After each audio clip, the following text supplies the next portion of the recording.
No, it's all good. I'm used to people messing up my name. Yeah, yeah. So, well, like I said, I'll start us going so we don't hold you up too long. So we'll start up. So what's up, everybody? This is DP with TRPT COD Okay. episode 11. I got Santia Deck on. So I just want to say thank you for joining us. Thank you for coming in to the podcast. I know you got a lot going on. Just got the new house, like we mentioned, out in Atlanta, correct? Yep, that's correct. Cool, cool. So are you originally from Atlanta? I know you went to Kingsville and ran track, and actually one of my best friends played football out in Kingsville, and he was there, I believe, from 2007 to maybe 11, and you got there a little bit after that, correct? Yeah, I'm actually from Greenville, South Carolina, but I was raised in Houston, and I Okay. went to Texas A&M from 2010 to 2014. Okay, nice, nice. What events did you run? I ran the 100, 200, 4x1, and sometimes 4x4. Okay, that was similar to what I ran when I was running in high school. I did a lot of the relays. I also did long jump and triple jump when I was out there. I never want to get in them open. So you got to be different when you're in that open. It's just you. I like to be carried on that third leg. Yeah, no, you do gotta be a little different. Exactly, exactly. So let's jump into it. I know that when you posted your house, you were talking about what social media has done for you in your life and people around you. Can you kind of go into that? Like, what was everything like with you going into football, track, working out? What was it like before social media kind of took off? Because I know before Instagram had videos, we were training and we were doing our thing. But once Instagram introduced those videos, which were only 15 seconds in the beginning, we ended up hooking up with Adidas and then, so on and so forth with Google and JP Morgan Chase. What has it kind of been like for you? Before social media, I was the regular college, person trying to figure it out. Yeah, I always kind of knew what I wanted to do in life, but I think social media just kind of amplified everything and sped the process up. Mm-hmm. But social media, I've been on Instagram since like I was a sophomore in college. Okay. And that's when I first realized the power of it, because I was like everybody, just a broke college student. Anything was a gift pretty much. Anything free or any type of money was always good. So when I realized I could make money from it, that's when I realized like, okay, this is what I want to do full time one day. And luckily, I built a brand. I had like maybe 30,000-40,000 followers when I first graduated. Mm-hmm. And it just kind of went up from there once I started playing flag football and went viral and different things like that. But yeah, man, I tell everybody, like, social media, like, I make every dime from social media. All the opportunities, TV, rugby, football, all of it has come from Instagram. That's crazy. And that's so cool, because I know in the beginning you probably got a lot of pushback of talking about, I'm gonna do this social media thing, and everybody like, no, that ain't no real job. And it's funny because a lot of people actually even hate on people that do it, because it's the real reason why is because they can't do it, right? It's like, man, like when the pandemic hit, I know a lot of influencers took a hit because, you couldn't travel and do some of the things. And as crazy as it sounds, a lot of people were like, rejoicing. See, I told you they didn't have no real job. I'm like, you sitting at the house just like them too. Your job ain't essential either. You at the crib too. So I know. To be honest, I feel like if you're, at least for me, mm-hmm. as an influencer, everything was way better. Like, for yours, the way more opportunities, because everybody wants their products to be seen. So in reality, I think influencers are probably doing better than they ever have before, to be honest with you. Exactly. Oh, okay, I don't know what happened. Yeah, connection a little bad. But no, what I was talking about, with social media, I know that's been a big thing for you. It's been a big thing for me. But I was wondering, like, how much has it really helped your shoes? Because I dropped the shoe right before Kobe passed when I was with me and my homeboy. And it was called the 224s. We had it named something else, but it was a shoe honoring Kobe before he passed. And then it's crazy, once he passed, we just renamed the shoe to the 224s for him and Gigi. But and I know you have you know, a shoe line. How has, you know, that helped? Social media just driving people straight to your shoes and being able to get them on people's feet? Yeah, so I actually have a shoe company. So, okay. Yeah. But no, like honestly, so we launched June 19th. So okay. we launched during the pandemic. But honestly, I think this probably was like the best time. Like timing as far as like dropping it, because everybody's still shopping no matter what. Exactly. Everybody's still trying to, you know, get the nicest, you know, the hottest things that's coming out. Everybody's online shopping more than ever. So the fact that we're online based right now, I feel like this is like has probably helped with like the sales and the exposure and different things like that. So honestly, I feel like the pandemic has helped us in a major way, to be honest. Exactly. No, that's cool. Like I know people probably definitely send you pictures with them rocking the shoes and everything. How does that feel? I know it's cool. Like I have people just around the city that have bought them, and not even when I'm out, but people that know me and know my shoe. Hey man, I was in Foot Locker and I seen somebody wearing your shoe. I was at the gas station, so I know that's probably gotta be cool, you know, with people reaching out to you, showing you that they're rocking your shoes and everything. Well, actually, they're not going to receive their shoes till the end of this month. Okay, yeah, like I said. Yeah, but I mean, honestly, we're just anticipating that. I know we're actually about to do like a celebrity campaign next week, so it's going to be cool to see like some people that we're all familiar with wearing the shoes, and then right after that, everybody else will get their shoes, and then they'll be able to take their pictures and things like that. So, I mean, we're just ready for everybody to feel them, you know, put them on. You know, they've obviously seen it on social media, but it's so different when you actually get to put them on and feel them and see how comfortable they are and different things like that. So, we're just excited. Honestly, we're just all excited. So you your shoe company gonna last longer than the Big Baller brand, right?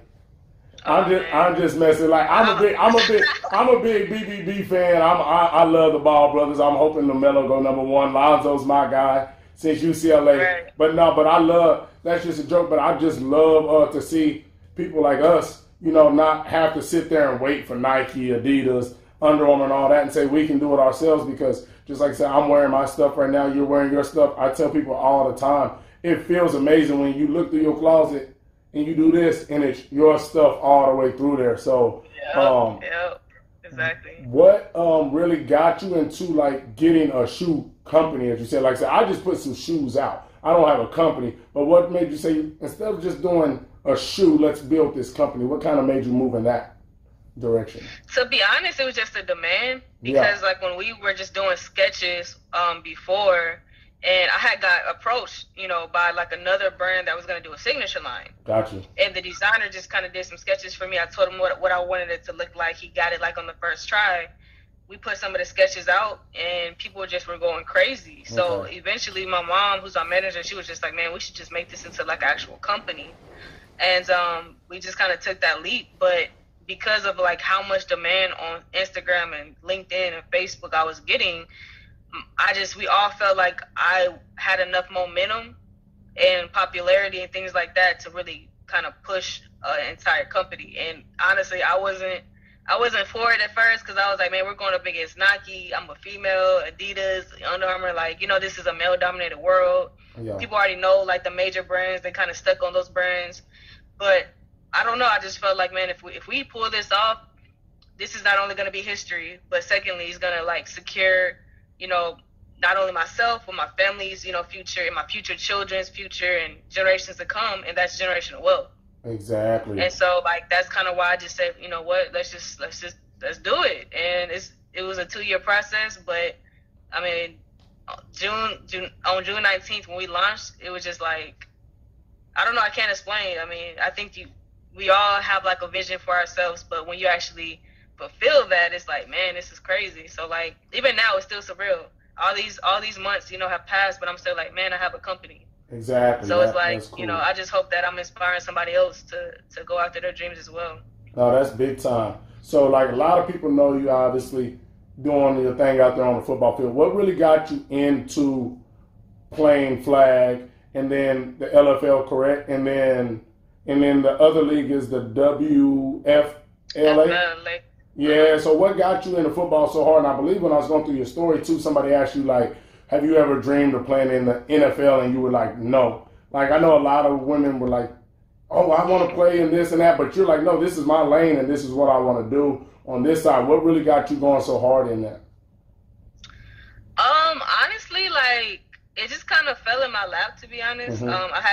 I was done with track after college, and I was just trying to find something to kind of, fill that void and not being an athlete anymore. And I found for like football, and I ended up making like the international team, and my videos went viral a few times. Mm-hmm.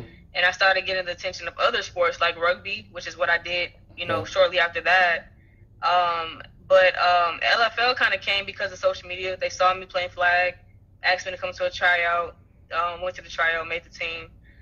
Played for like not even a full season. It just wasn't my thing. Mm-hmm. But after that, I got back in the flag, and then I started getting into rugby, which I did all of 2019. I was on like an Olympic hopeful journey anyway. Mm-hmm. Ended up getting injured. And the owner of the WFLA, she had been watching me since college. Got you. So she ended up, making an offer that I couldn't refuse, and that's kind of how I we got heard here. about Like, that's when I first heard about you. I got a text message with an article in our group chat. They say, bro, she getting bread like that? I said, hey, I'm about to go look this up. And then that's when I actually first found out about you, when everybody was posting that article and everything. So how did it feel like that? Because once that article hits, everybody's talking. I know your social media is skyrocketing, your text messages skyrocketing, your DMs is skyrocketing. Like, how did that feel? Was it like just surreal? Like, wow, like I'm like right here and I'm the focus of, like a movement right now, because LFL has been around, flag has been around. But when somebody comes in, like I said, and gets the offer that we've all read online, and it's like, now you the person. Like, I don't care what's been around. Like, you that person. Football been around for a long time. Patrick Mahomes just got $500 million. He that dude we talking about, right? Like, so how did that? You the Patrick Mahomes? Like, how that feel? I mean, it was honestly surreal. I didn't know that she was definitely gonna offer that much, obviously. Yeah. But I was in a movie theater with one of my friends, and like, when I got the call, like I would like had to run out the theater because I was like, "What? This is crazy." Yeah. But I mean, it's obviously it's changed my life. Exactly. It's changed my life. And I'm a very like chill, like humble, grounded person. So, I don't know. For me, it was like, of course, it was great. It's always good. Who's not gonna be happy about the offer or whatever? But for me, it was like, man, I'm like opening up a whole new world for like women in football. Exactly. Because we've been around for a while, but nobody actually ever knew anything about us, or we don't have the exposure or the brand recognition or whatever. So the fact that I could kind of put women's football on the forefront, and I have all these little girls in my DMs all the time that want to follow in my footsteps. I mean, to me, it's about the next generation. And I feel like anything we do in life is not ultimately about us. It's about what you can do to make somebody else better, or what you can add to the world or whatever. So for me, that's all I cared about. It was just like, damn, like, this is cool. Like, the money's great, but dang, like, think about all these little girls that now have a home, that when they see their brothers playing, they're like, dang, like, I can be like him too. I can take care of my family one day the same way. Exactly. Getting the same type of bread and the same type of, benefits and things like that. So for me, it's just about opening up another world that we didn't have. No, that's big, and like, salute on that. Like I said, I can speak to that. This is my first time getting to speak with you live, but 100% humble. Hit her up in the DM like, hey, I want to, get you on a podcast. We got a lot of high-level football players, business people on there, ex-athletes, and, responded right back. We're very responsive. I got people that I got way more followers than, got bigger businesses than, and that's nothing to say, look at me, but it's like, all I'm asking is for a response. I'm just shouting out, hey, let's have a conversation. You got, dang near, you almost at 1 million, right? You got the big contract. You got a lot going on. You're on TV. And that's why I tell people it's very simple just to say yes or no, or have a conversation with somebody and see where it goes. So I definitely appreciate you on that. Outside of, we know we got the shoe company. We know that you're doing your thing with football. What are some of the other things that you've done? I know I saw you on the Kelly Clarkson show. I seen you did the I can't remember the name of Stone Cold show, but you did that, correct? I seen that. Yeah, Like I said, see, I'm over here. I'm getting ready for NFL Network and all that. I'm out here researching. So yeah. So how was all that? You know, just being in all these lanes, being on different shows. Is it cool getting to meet like these people that you grew up watching or hearing of, or that were at the top of their game? Now you kind of sitting next to them like we're peers now. Right. Yeah. No, I mean it's definitely very humbling. It's like I think Kelly Clarkson was like by far one of the most humble people that I've ever met. Not to say that I thought she wasn't, but she's Kelly Clarkson, so you know you don't know what to expect. But everybody that I've met, you know, has actually been surprisingly humble and very just like excited to meet me, which is kind of weird because I'm like, I'm excited to meet you. Wow, I ain't nobody. That's the cool part right there. So yeah, so like shaking hands with people that I used to watch when I was young and stuff, and you know, getting to be a part of like the Super Bowl and the NFL Combine and like all the things that I've done. Honestly, like it's surreal. That's the best way I can really say it because it happened so fast. Like I think the quarantine came at a good time for me too because I was doing so much. I didn't have any downtime. Like I didn't get to see my friends barely because I was on the airplane all the time. I was doing just so much stuff.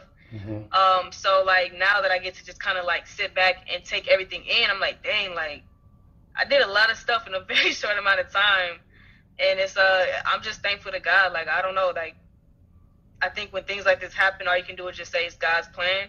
And I went through a lot of shit to get to this point. To be honest with you, like people only see like, oh, she's doing it, she's on TV, she's here, but all of the sacrifices and trials and tribulations, you know, the things that I had to lose to get here. I just feel like, you know, I in ways I feel like I do deserve it. I can say that without sounding cocky, but I put in my time, to say the least. Exactly. So I'm just happy that I got to see like my seeds finally bloom. And again, like I hope there's somebody that's gonna watch my story one day and say, damn, like I don't need to give up on this dream, or damn, like I can really do this, you know, she's done it, or whatever. So, you know, it's just about, I'm just happy that I can show somebody else that it's possible. Exactly. No, that's big. And that's, everybody sees it, oh, it's an overnight thing. No, it's not. It's years and years and years. And then after those years, in a short period of time, yes, it does happen and come together. But for a lot of years, it wasn't together. And y'all didn't want to talk about that. Y'all just want to talk about these last few months or this last year of how cool it looks to be on TV and doing some of these other things. So I completely understand that. But how about that combine experience? How was that? So I played at the University of Kansas. That's back when we was rocking and rolling, number 2 team in the nation. Booming. Had around a 5th round draft grade my senior year, tore my groin in week 1 of the season without getting touched. You know, for guys like me, that's, you know, your dream. Ball out in high school, ball out in college, get that NFL Combine invite, do your thing, hear your name on draft day. So what was that like? Because there's so many guys that were watching you on TV at the Combine that was like, I wish I had that chance, like, just to be on the field like that. So was that a pretty cool experience? Yeah, I mean, I definitely have a newfound respect for, like, NFL, football, I guess, or NFL hopefuls. Yeah. Because I didn't realize, like, it was so intense. Like, on TV, it's like, okay, you run, you lift some weights, and then that's like, okay, that's not hard. But I didn't realize, like, they had a million meetings. Everything was back-to-back. I only did, like, 4 drills. But I guess they have, like, I don't know how many drills they really have, but it's more than what I did, obviously. So it's like, it's tiring. And I didn't realize that. And I only did 4 drills, and I was like, oh, that's enough for me. So, like, I was like, wow, like, you really have to train for this. And I thought it was going to be easy to go out run a 40, go out and do, like, the broad jump. I thought all that stuff was going to be easy, but I didn't realize it was so much technique. Yes. So now I realize why these players train 4 or 5 months in advance just for those, and $20,000-$30,000 to get right. Yeah, exactly. So like, it made a lot more sense to me, and I was like, dang, like I really salute y'all because this shit is not easy. Yeah. So yeah, but it was dope. It was cool, being a woman out there because everybody's like, why is she out here? So I explained myself. Tell them because I'm making more money than you. You league minimum. We big money over here. Times, like, yeah, like they was not trying to have me on the field, but I was like, yo, I'm here. No, that's good, man. Like for real. But like a lot of people don't realize because when you watch it on TV, you see the people running and they pan off of them, and it looks like it's such a relaxed environment. But you don't realize for like the people out there, this is their not only $1 million shot, but $500 million shot right now because they're thinking, oh, I got to be like Patrick Mahomes. So not only the technique and the running and the stuff, the anxiety breaks you down. Like when you're doing stuff like that, because you're so mentally into it, and then if it doesn't go good, you're like down on yourself, and you're up all night getting ready for your meetings. So no, that's cool to be able to, for you to be able to see that. I've had a lot of athletes I train, and my friends go through that process, and they're like, dog, like it's nothing like I thought. I'm up all night talking to coaches, and then they want you up at 4 a.m. in the morning, like. Then they wonder why you ran a bad 40 because I slept for 3 hours last night because y'all talked to me all night. But that's cool to get to see you out there running the 40, doing those drills and everything. But like I said, I know you have other things to do and can't hold you too long. So what are some of the things that you're trying to get done in the future and that you see for yourself in the future? Well, we're definitely going to be dropping an apparel line, which I actually have Gotcha. So we're going to be dropping an apparel line. It's going to be for men and women.